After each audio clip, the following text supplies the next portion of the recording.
You see this claim constantly. We were audited twice before by other firms. Protocols present this as a direct one-to-one translation, treating historical review from an outside team as current operational security. But external audit history is background context, not a native measurement of trust. Treating unverified historical data as a measure of present-day safety creates massive, invisible vulnerabilities across smart contract ecosystems. To accurately map a protocol's true security posture, the industry must physically separate what a system has natively verified from what it has simply inherited. Proof of audits solves this by deploying a strict dual-scoring architecture to build a mathematical boundary against inherited risk. We split the evaluation into two distinct data streams. On the left is the native VTI, calculating up to a strict maximum capacity of 1,200 points. On the right, the external ITS hits a hard ceiling at exactly 530 points. This discrepancy in point ceilings is not a punishment applied to past work, it is a strict reflection of verification constraints.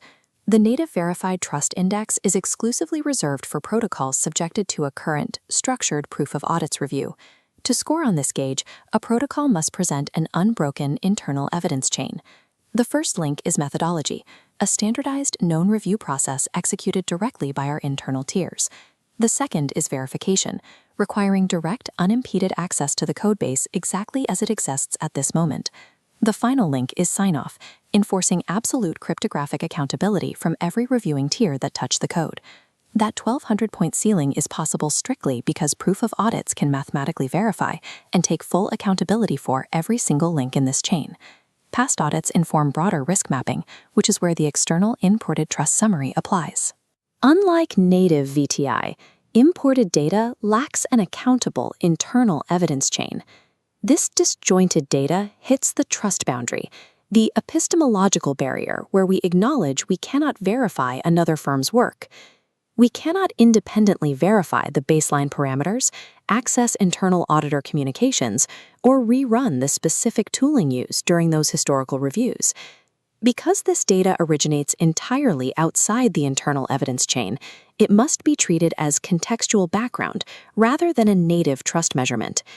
So what specific unquantifiable uncertainties force the inherited trust score to cap at exactly 530? First is methodology.